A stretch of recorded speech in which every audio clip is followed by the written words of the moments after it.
Dares Wins, a staple of 90s Australian telly. The concept of the show was simple. You, the normal human, are approached by Australian royalty and early Afro adopter Mike Whitney. He'll challenge you to a dare. If you accept and win, he'll give you money. The bigger the dare, the more money you get. These dares would range from getting random people at the shops to talk non-stop for 30 seconds.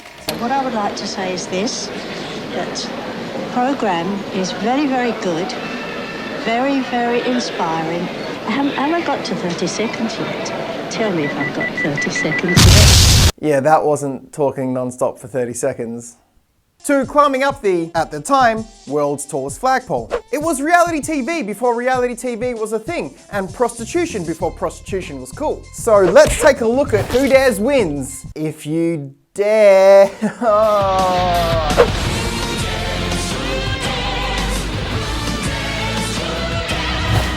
The intro, so perfectly crafted to get you hype. We've got intense guitar riffs, shots of people doing dangerous stunts, and occasionally Aussie icon Mike Whitney giving fuck me eyes to the camera. Then you've got the main part of the song, which is just repeating the first two words of the show title 4 times until they finally give in and say.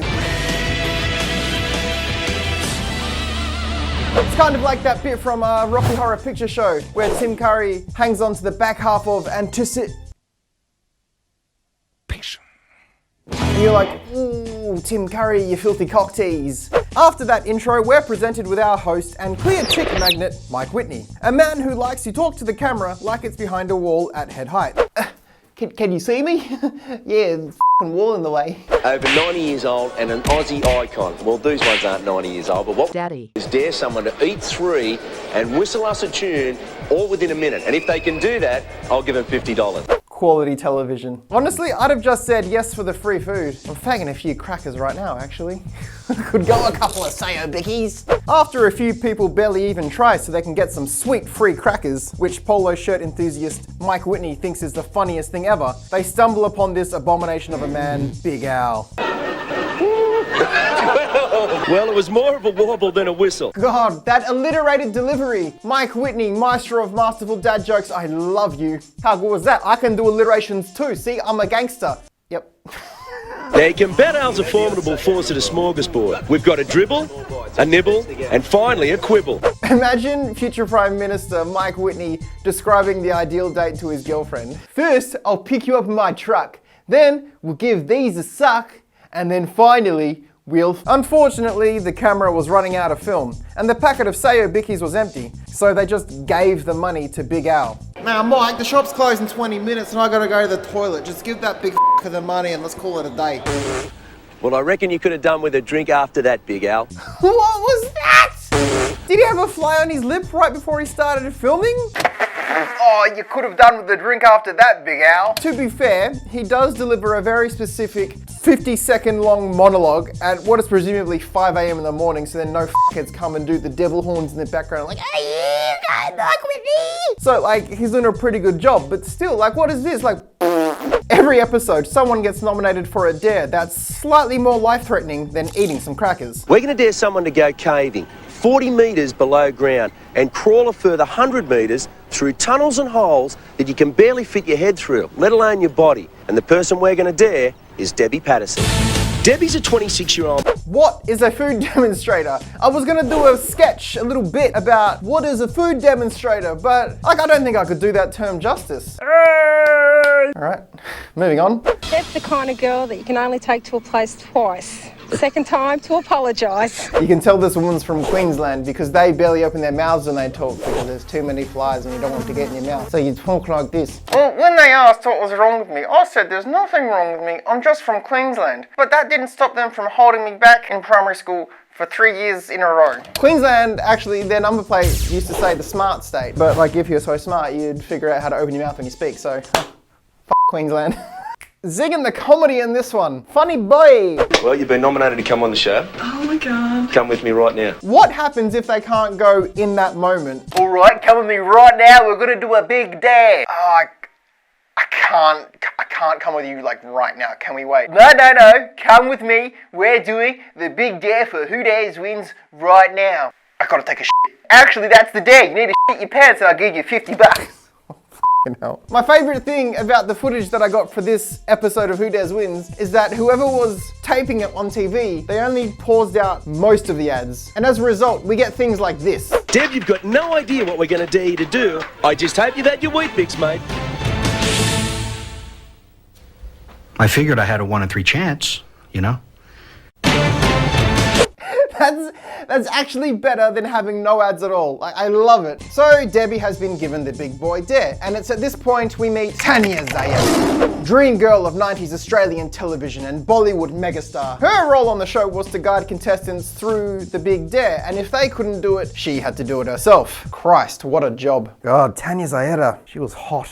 I mean, like, I'd let her do... Don't worry about it. She can sue me. I'd still get turned on a little bit by that. Caving. That's the dare for today. Oh my God. How do you feel about that?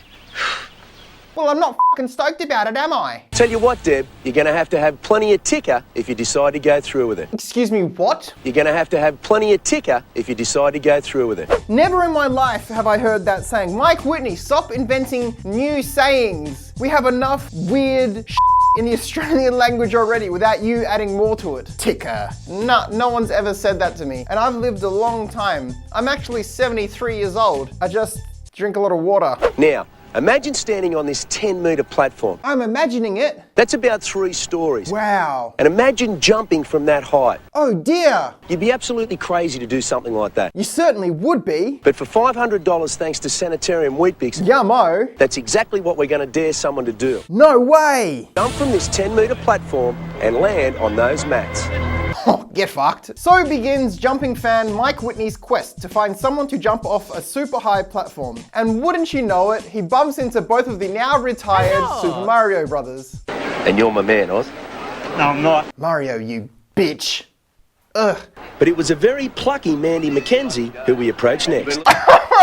Check out the mullet on that kid! Oh, the 90s were truly alive in that child's hairstyle. Business at the front, party at the back all the way. God, her mum, the salt that she's displaying. I wouldn't want to cross paths with her. What's she so angry about? It's an easy $500 for hopping off a tower. I'll do it head first. Just throw the money on my mangled corpse, I don't care. My favorite part of this bit is the thick safety officer talking Mandy through the task. Watch this incredible athleticism.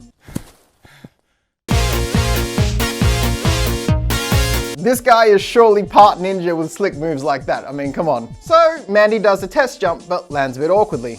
You landed in a sitting position. Yeah. I want you just to... How's she going, Bert? Well, actually, I was explaining something very important to Mandy regarding her safety, but now you've come and interrupted me, so you know what? I'm not feeling that great at the moment, Mike Whitney. Can you please give me some f***ing room? Okay, quiet please, folks. Mandy's got to concentrate very hard here. Shut the f*** up, Mike! Bend to your off balance. Bend, and drop. Oh, sh**. Oh, why did they show that on TV? The 90s were a different time back then. Now, this next part, please brace yourself. Now these are called nunchuckers. Nunchuckers! Nunchuckers! I can't handle it. I'm done. I'm actually done. Where is it? Here we go. Okay. It was unloaded. That sucks. Nunchuckers though. Has he never seen an episode of the Ninja Turtles? Everyone knows that it's nunchucks. It's not nunchuckers, that's for sure. So the dare here is they're gonna get this local karate teacher to nunchucker an apple straight out of their gob. Asian William Tell style. Hello, how are you? Not too bad. Mike Whitney from Who Dares Wins. Oh, he approached an 87-year-old woman first. If she accepts it, one of 2 things is gonna happen. 1, it's gonna bash her on the head and her skull is so brittle that it will just turn to dust and she'll die. Or 2, he'll get the apple in her teeth and it'll just rip those dentures right out of her face. Although, she could probably just hold her dentures out with the apple in like this and then he could twang it and it would be fine. So maybe that's what Mike Whitney was going for. How you doing?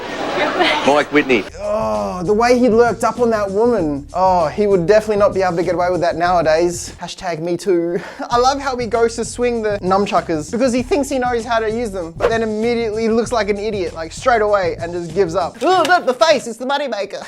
The amount of times he says nunchuckers as well. Like this tank top ponytail guy is supposed to be an expert with this weapon. You think he'd go like, oh, Mike, they're actually called nunchucks. They're not called numchuckers. So just like, if you don't look like a f***ing idiot on national TV, just don't call them numchuckers. But I guess he's probably not an expert in them. He's probably just some random kids karate teacher. All right, moving on. And especially you kids, That's not something that you should try yourself. Nunchuckers can be very, very dangerous. Well, now you tell... I was okay with this kid. Sorry, dude, we can't do it.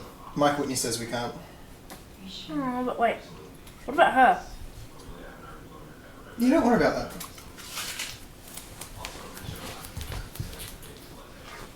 I'm not cleaning that.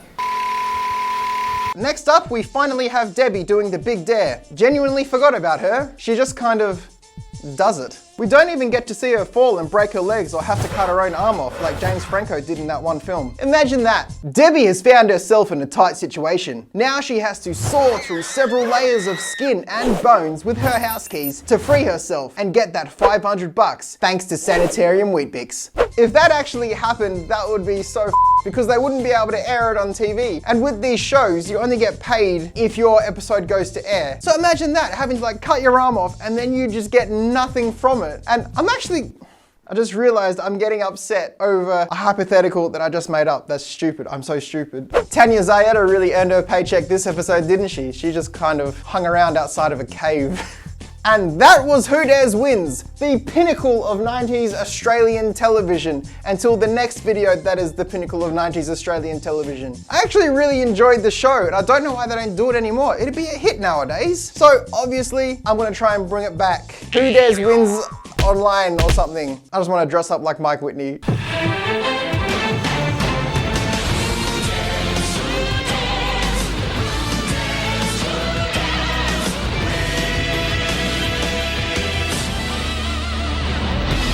Welcome to Who Dares Wins Online, a segment of this video that only exists because I thought it would be funny to dress up as Mike Whitney and bother people at the shop. On tonight's show, we throw someone into a shark pool and just watch them straight up get murdered. But first, to my local shopping centre. The Sayo biscuit, an Aussie icon and over 100 years old. Don't worry, these ones aren't soggy. What we're gonna do is get people to eat two in under a minute and then whistle us a tune, and if they can do that, I'll give them $50. Look. This might be our man. Excuse me, do you want to win $50? Yeah.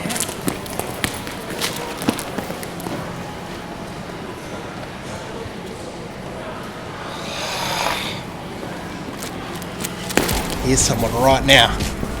Excuse me. How would you like to win $50? What for? What am I going to do? All you have to do is eat 2 Sayo biggies in under a minute and then whistle. Did you do that? $50. No, that's my no. Thank you. No.